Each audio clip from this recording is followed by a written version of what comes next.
गणित कक्षा 10 set 1 2024 part 2 है। इससे पहले मैंने पार्ट 1 बना दिया हूँ और ये पूरा महीना दिसंबर का भी चलेगा, आने वाले दिसंबर में, और बारी बारी में इसको कराता रहूँगा। जितने भी इम्पोर्टेंट क्वेश्चन बार बार आए हैं 10 सालों का अनसॉल्व पेपर कराऊंगा।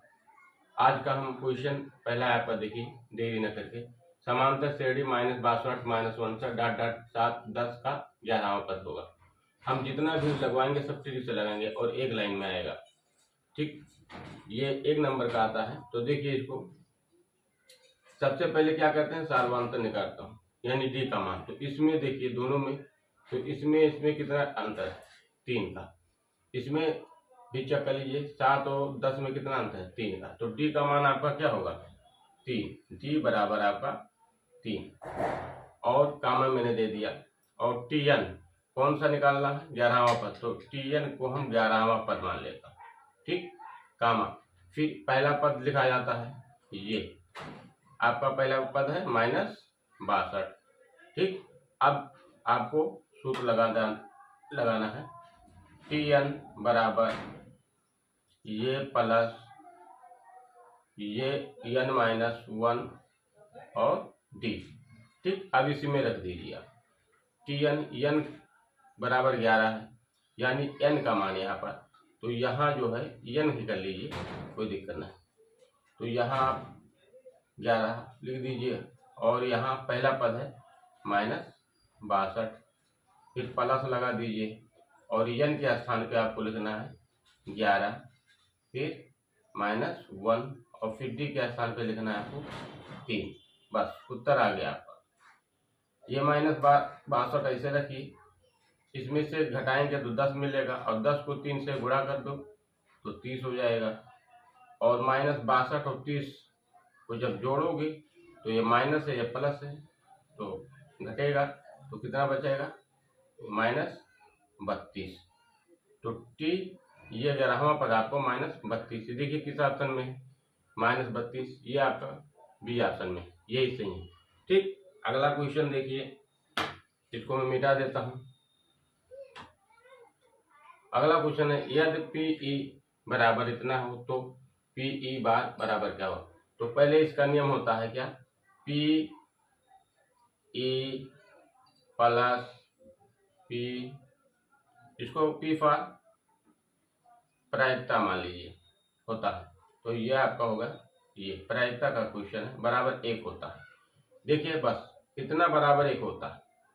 अब इसमें क्या है, P का मान दिया हो, PE का मान दिया है, इसका निकालना है। तो इसके बराबर हम लिख देंगे 0.05 प्लस इसका निकालना, इसको छोड़ दीजिए, बराबर 1। जब इसको इस पार ले जाओगे तो क्या आएगा, इसको रोक लीजिए और 1 में घट जाएगा 0.05। तो यहाँ आपको बचेगा 0.95। यही आपका उत्तर हो गया। ये देखिए किस ऑप्शन में है, ये आपका ऑप्शन है डी। ठीक, अगला क्वेश्चन देखिए, एक थैले में 3 लाल और 5 काली गेंद है। इस थैले में एक गेंद या द्वितीय निकाली जाती है तो गेंद के लाल होने की प्रायिकता होगी। देखिए ऐसे सवाल को आप थोड़ा ट्रिक्स बता रहा हूँ।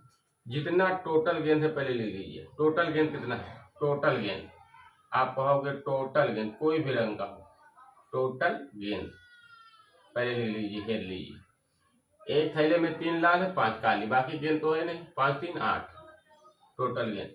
अब क्या करना है, इस थैले में गेंद या द्वितीय निकाली जाती है गेंद के लाल होने की। अब उसमें क्वेश्चन में पूछेगा लाल, पूछेगा काली। अगर वो लाल पूछा है इसमें, ये देखिए लाल, तो लाल कितना है, लाल गेंद 3 है। लाल गेंद कितने हैं, 3। तो लाल गेंद कितना है, गेंद है कितना है, 3 बराबर 3। बस इसको आप ढूंढ लीजिए। अब लाल गेंद के लाल होने की प्रायिकता पूछे तो ये जो गेंद है लाल, उसको आप ऊपर लिख दीजिए और बटा के नीचे 8, यानी इसको भिन्न के रूप में लिख दीजिए, इसको अंश बना दीजिए और इसको हर। बस यही आपका जवाब। अगर वो काली इसी गेंद में काली पूछ ले, काली होने की गेंद होने की प्रायिकता बताइए। तो 5 3 8 यही रहेगा और यहाँ 5 हो जाएगा, यानी इसका उत्तर हो जाएगा तब 5/8। काली पूछे तो 5/8, लाल पूछे तो 3/8। तो इसका सही जवाब क्या होगा? 3/8। ये देखिए लाल का पूछे, यहाँ लाल है तो 3, लाल क्या है अंश के रूप में लिख दीजिए और टोटल जो गेंद है उसको हर के रूप में। आपका ये जवाब है। अगला क्वेश्चन देखिए, ये क्वेश्चन देखिए 9 चित्र में DE, यहाँ DE समांतर है BC के, ये DC समांतर है BC के, यहाँ B होना चाहिए, BC के समांतर है। तो CE का मान बताना, इसका मान बताना, ये E और C कहिए या CE। तो देखिए ये समरूप त्रिभुज है, ये जो है छोटा है और ये आपका बड़ा है, तो एक समान है लेकिन बड़ा। तो इसका क्या होगा? जब ये इसके बराबर है तो ये जो होगा ये इसके बराबर होगा। तो ये छोटा है तो इसका जो ये D, देखिए ये D अपान DB हो जाएगा, DB हो जाएगा। तो जब इसके बराबर ये है तो इसके बराबर ये बटा में हो जाएगा। तो ये देखिए ये D अपान DB, तो ये भी हो जाएगा, ये E अपान EC या CE दोनों लिख सकते हैं, EC या CE। तो अब देखिए ये D का मान कितना है, ये और D का मान 1.3 सेंटीमीटर दिया है, तो 1.3 सेंटीमीटर बटा DB का मान क्या है 3.9 सेंटीमीटर। तो यहाँ लिख दीजिए 3.9 सेंटीमीटर, फिर बराबर लिख दीजिए। ये E जो है, ये E आपका दिया है 15 यानी 1.5 सेंटीमीटर। तो यहाँ आपका हो जाएगा EE या CE। तो इसका मान बताना, तो इसको आप छोड़ दीजिए ऐसे। अब देखिए कट रहा है, जिसको कटाएं, यहाँ पॉइंट है, पॉइंट से कट गया, और यहाँ पॉइंट से पॉइंट कटा दीजिए, और ये 13 है, 13 ये 13 करने 13 13 3 39, ठीक। और जब इससे आप इसको अब ये तिर्यक गुणा होगा तो ये 1.5 में गुणा होगा और ये आपका इधर का, तो CE बराबर हो जाएगा आपका 3 गुणे 1.5 बराबर 4.5 सेंटीमीटर। यही आपका जवाब, यानी CE बराबर क्या आएगा 4.5। देखिए ऑप्शन किसमें है, ये में 5.5 है, B में 5, C में 4.8 और D में 4. ये आपका जवाब सही है 4. ये आपका जवाब। अगला क्वेश्चन, ये 10वां क्वेश्चन है। चित्र में देखिए, ये भी चित्र है, ये भी चित्र है, और ये वैकल्पिक में आता है, यानी बहुविकल्पीय में, तो इसमें हम ज्यादा लगाएंगे, त्रिक आपको बताएंगे, इसका जवाब मिल जाएगा। देखिए चित्र में त्रिभुज YML तथा त्रिभुज PQR में कोण M बराबर कोण क्या है Q के बराबर है, और कितना अंश का है 70 अंश का। देखिए ये और ये आपका बराबर है, ठीक। और MN क्या है 3 सेंटीमीटर, ML इतना सेंटीमीटर, PQ 2 सेंटीमीटर तथा QR 3 सेंटीमीटर, तो इनमें से सही होगा। तो हमें इनसे कोई मतलब नहीं, बस क्लियर यहीं से हो गया। देखिए यहाँ देखिए ध्यान, ट्रिक देखिए, कोण MLQ के क्या है बराबर है AB, ये जो है कोण इसके क्या है ये बराबर है, यहाँ भी 70 यहाँ भी 70। तो हमको जब इसमें देखिए M के सामने जब ये बराबर है तो इसके सामने भी इसमें होगा। देखिए त्रिभुज NML, M के सामने यहाँ क्या है P, तो ये आपका गलत है। यहाँ M के सामने क्या है, देखिए यहाँ R है, तो ये भी क्या है गलत। यहाँ M के सामने आपका क्या होना चाहिए सर्वांगसम होगा, तो इस त्रिभुज का तो कैसे होगा, ये समान है तो ये आपका सर्वांगसम होगा, तो यहाँ आपका Q होना चाहिए। यहाँ आपको देखिए ये बराबर है, तो यहीं से आपका ये ट्रिक लगा दीजिए कि M के सामने Q होगा, तो यहाँ बीच में M है सर्वांगसम में, तो यहाँ भी Q होगा, तो ये आपका राइट जवाब है। अगला क्वेश्चन देखिए, क्वेश्चन 11वां देखिए, 1/2 सेंटीमीटर व्यास के गोले का पृष्ठ होगा, ठीक, वक्र पृष्ठ पूछे। तो यहाँ देखिए इसको हम 2 तरीके से, पहला तरीका क्या है, फर्स्ट जो है तरीका वो है कि आप देखिए कोई गोला है, मान लीजिए ये गोला है, और गोला है ये, और ये त्रिज्या है यानी R, और ये भी त्रिज्या है, तो ये आर, यानी और ये पूरा मिल जाए तो ये व्यास हो जाता है। यानी व्यास जो होता है गोले का वो त्रिज्या का दूना होता है, यानी 2r। ठीक, ये दिया है, यानी इतना व्यास बराबर कितना दिया, 1/2। व्यास बराबर 1/2। तो यहाँ आप व्यास बराबर 1/2, तो ये क्या हो जाए 1/2 लिख दिया।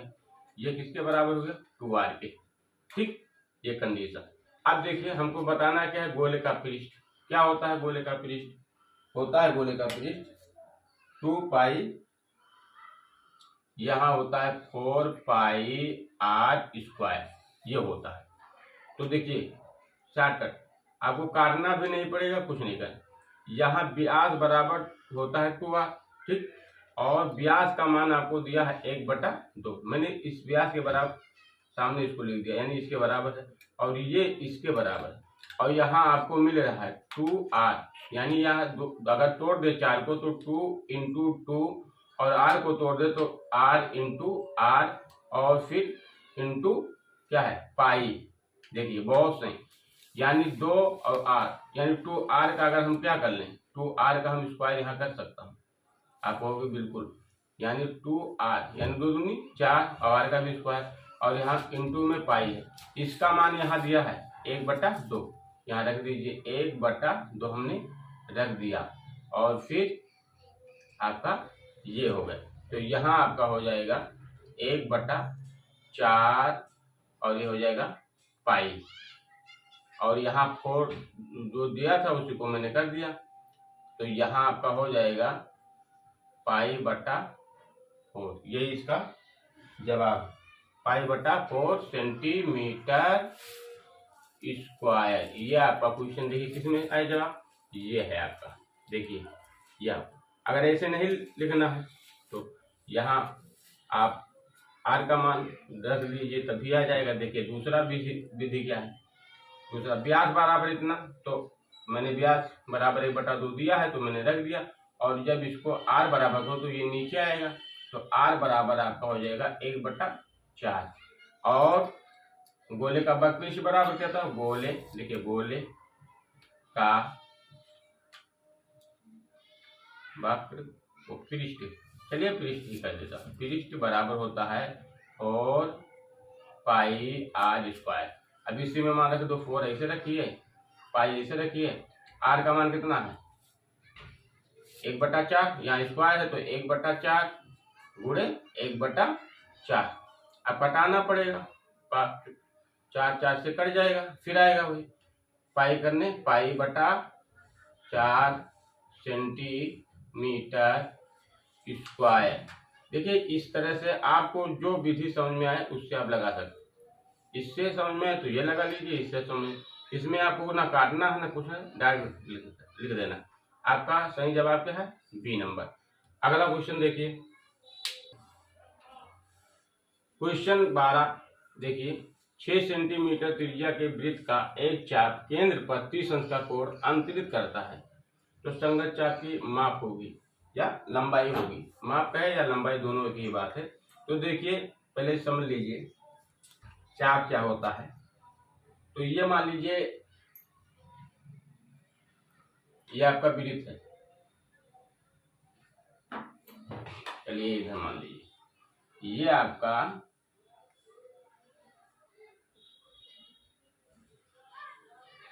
वृत्त, और ये वृत्त का आपका सेंटर है। 8 हमारा कमजोर है इसलिए, ठीक, इसमें मत जाना, सिर्फ समझना ये आपका सेंटर है जिसको हमने वो मान लिया, ठीक। और ये आपका हमने इसको ये माना, इसको बी, और ये कोई बिंदु सी मान लिया। ये आपका यहाँ से यहाँ तक आपका क्या हुआ, चाप, ये वृत्त का मतलब ये चाप, ये और ये कोई पी है और ये बी, और ये आपका कोण है थीटा, ठीक है। और ये आपकी त्रिज्या है, यहाँ से यहाँ तक आपकी त्रिज्या r, और ये यहाँ से r, ठीक। और चाप आपकी लंबाई जो यहाँ से यहाँ तक है, यहाँ ये से लेके बी तक, ठीक। अब देखिए संगत चाप की लंबाई क्या होता है? तो संगत चाप, संगत लिखना चाहिए, संगत चाप की लंबाई, ठीक, बराबर क्या होता है? थीटा अपान 360 अंश गुणे 2 पाई आर, ये होता है। अब यहाँ देखिए, रख दीजिए थीटा का मान क्या है, ये देखिए 30 है, 30 रख दीजिए, 30 अंश, और यहाँ 360 अंश है, गुणे 2 है, ठीक। हमारा उत्तर पाई में आना है तो पाई को हम ऐसे रख देंगे, गुणे पाई, और फिर गुणे आर का मान कितना है? तो आर का मान आपका यहाँ 6 है, तो यहाँ 6 देखिए ये। अब देखिए ये यहाँ देखिए 0 से 0 कैंसिल, और 3 करने 3, और 12 3 36, यहाँ 12 है यानी, और ये आपका हो जाएगा 6 करने 6, और 6 दूनी 12, और 2 से 2 कट गया। आपका मान क्या है? उत्तर आएगा आपका पाई सेंटीमीटर, यही आपका जवाब। तो ये आपका जवाब किसमें है? ये आपका डी में, ये आपका सही जवाब। ऐसे क्वेश्चन इंपॉर्टेंट और ट्रिक से देखना है तो लाइक से कमेंट जरूर करिए, और 10 सालों का सेट लगातार मैं कराता रहूँगा।